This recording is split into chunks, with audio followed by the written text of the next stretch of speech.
검찰이 오늘 쌍방울 그룹으로부터 억대 뇌물을 받고 대북 송금 사건에 연루된 혐의로 구속 기소된 이화영 전 경기도 평화부지사에게 징역 15년을 구형했습니다.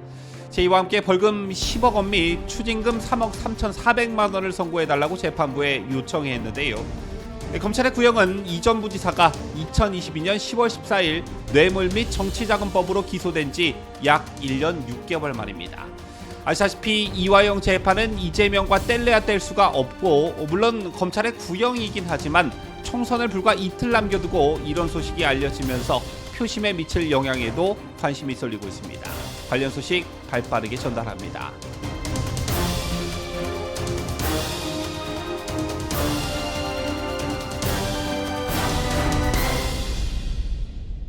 시청자 여러분 안녕하십니까? 뉴스데일리 베스트 민앵커입니다.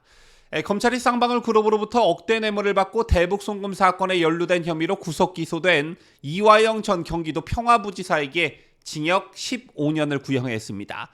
구형 15년이 갖는 의미, 그리고 이게 이재명에게 미칠 영향 등에 대해서 잠시 후 말씀드리기로 하고, 우선 검찰은 오늘 이화영의 특가법상 뇌물, 그리고 정치자금법 위반, 그리고 외국환거래법 위반 등 사건 결심에서 앞서 말씀해드린 징역 15년과 벌금 10억 원 및 추징금 3억 3,400여만 원을 선고해달라고 재판부에 요청했습니다. 중형이 불가피할 것이다 라고 예측은 되었지만 검찰 오늘 강경한 모습을 나타냈는데요. 검찰은 이 사건은 남북분단 현실에서 남북 경협사업권을 연결고리로 고위직 공무원과 중견그룹이 유착해 저지른 대표적인 후진적 정경유착 범행으로 중한 사안이라고 했습니다. 그러면서 검찰은 이화영의 범행으로 공무원이 공정하고 청렴하게 직무를 수행할 것이라는 국민들의 기대가 무너져 그 죄질이 매우 불량하다고 구형 사유를 밝혔고요.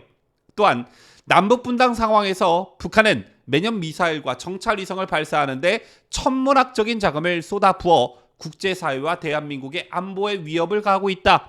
이화영이 북측에 건넨 100억 원이 넘는 자금이 어떻게 사용했을지 심히 우려스럽다라며 소위 대북 전문가로 행사하면서 안보를 위협하는 범행을 저질렀다는 점에서 죄질이 무겁다라고 밝혔습니다.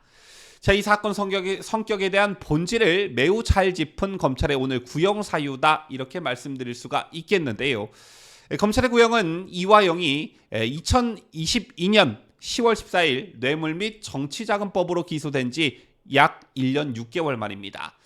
검찰은 이화영을 2018년 7월부터 2022년 7월까지 쌍방울 그룹으로부터 법인카드 및 법인 차량 사용 제공, 그리고 자신의 측근에게 허위급여 지급 등의 방법으로 3억 4천여만 원의 정치자금과 그중 2억 5천 9백여만 원의 뇌물을 수수한 것으로 보고 구속 기소했었고, 이후에 해외 도피 중인 김성태 전 쌍방울 그룹 회장이 태국에서 붙잡혀 압송된 이후 수사가 급물살을 타면서 검찰은 작년 3월 이화영을 쌍방울의 800만 달러 대북 송금 사건의 공범으로 추가 기소했습니다. 잘 알려져 있다시피 쌍방울의 대북 송금 사건은 경기도가 북측에 지급하기로 약속한 스마트팜 사업 지원비 500만 달러와 당시 도지사였던 더불어민주당 이재명의 방북 비용 300만 달러를 쌍방울 측이 북측 인사에게 대납했다는 것이 사건의 핵심인데요.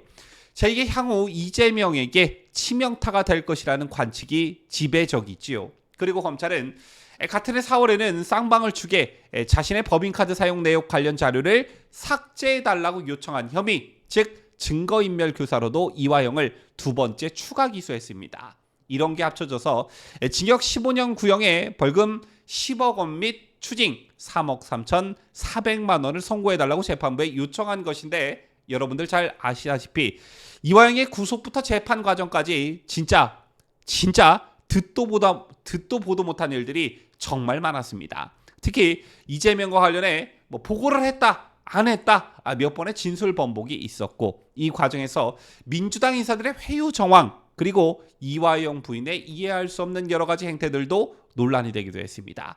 따라서 저는 이 사건의 본질, 즉 검찰이 오늘 말한 대로 대북 송금에 대한 심각성대로 두고 신성한 재판을 농락한 죄도 함께 물어야 한다. 반드시 함께 물어야 한다.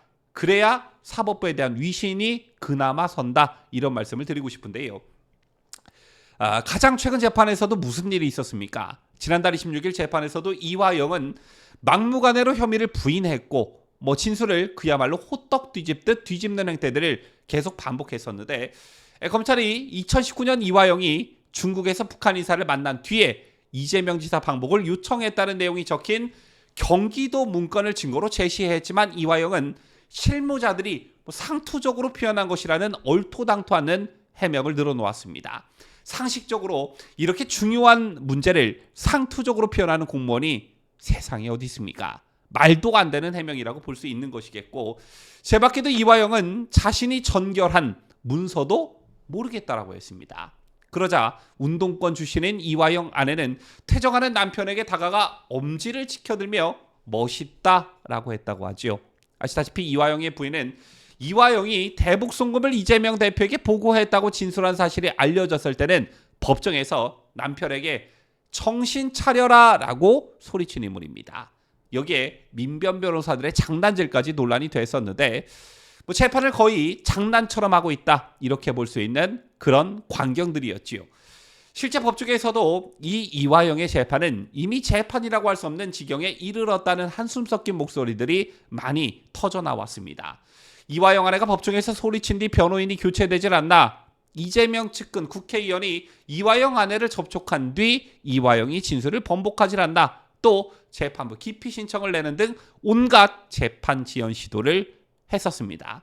따라서 어떤 비판이 제기되느냐, 이재명 방탄을 위한 사법방해라는 비판이 즉각 일었습니다. 어쨌든 저렇게 1심만 18개월을 끈 재판이 거의 끝나가자 아예 이제는 모르쇠로 발뺌하고 나선 것인데, 심지어 이런 일도 있었죠. 최근 재판에서 이화영은 본인 휴대폰에 담긴 사진 증거가 나오자 저게 왜 내 전화기에 있냐라고 되레 묻기도 했습니다. 판사와 검사가 거의 농락당하는 수준까지 재판이 희화화된 것인데, 이런 상황을 만든 책임 법원 측에도 있다, 이렇게 볼 수 있습니다. 잘 알려졌다시피 이재명의 선거법 위반 사건 재판장은 재판을 16개월씩이나 질질질 끌다가 선고도 하지 않고 사표를 내버렸지요. 복잡한 사건도 아닌데 2주에 1회씩 재판하면서 시간을 질질질 끌다 사실상 도망간 것이나 다름없는 것이었습니다. 이 때문에 1심 재판을 6개월 안에 끝내도록 법에 규정돼 있는 선거법 위반 사건 재판이 아직도 진행 중에 있습니다. 제가 갑자기 관련 없는 이재명 선거법 위반 재판을 왜 꺼내 들었냐면, 재판부가 이따위 모습을 보여주니 이재명이나 그의 측근들도 재판 자체를 아예 우습게 보는 경향, 재판 자체를 우습게 여기는 것 아니냐라는 것인데요.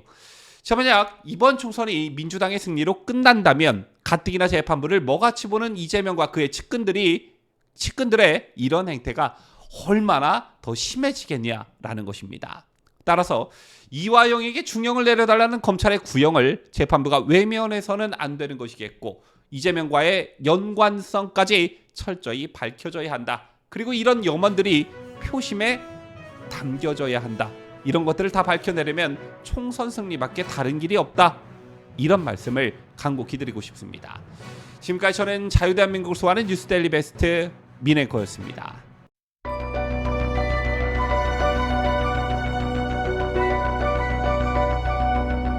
피해자 할머니들의 명예와 존엄이 회복되고 또 마음의 상처를 치유하기 위해서는 나라와 국민을 각종 위협으로부터 안전하게 지켜 국가를 위해 헌신해온 공무원들의 희생을 요구해야 한다는 점에서 솔직히 어느 정부도 개혁이 두렵고 피하고 싶을 것입니다.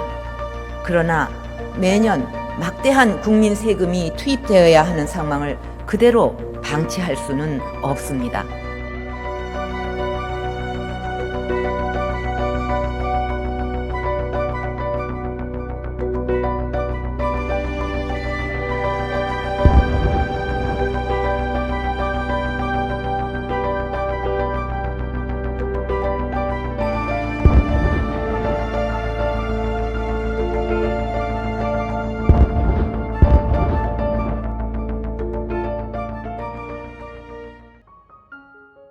시청자 여러분 안녕하세요. 뉴스데일리 베스트 운영자이자 뉴스를 전달하는 앵커 민들레입니다.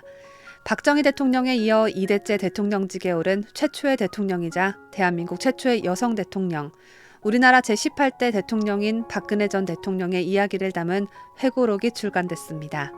2007년 이후 박근혜 전 대통령이 정치적 삶을 회고한 것은 처음이어서 어떤 이야기가 담겼을까? 저도 무척이나 궁금했는데 제가 책을 읽어보니 그때 아베 일본 총리와 회담 때 아베 총리가 이래서 무한한 표정을 지었던 거구나. 지금은 북한 김정은과 연대하고 있는 푸틴 러시아 대통령이 박근혜 대통령 땐 이런 의외의 모습이 있었네.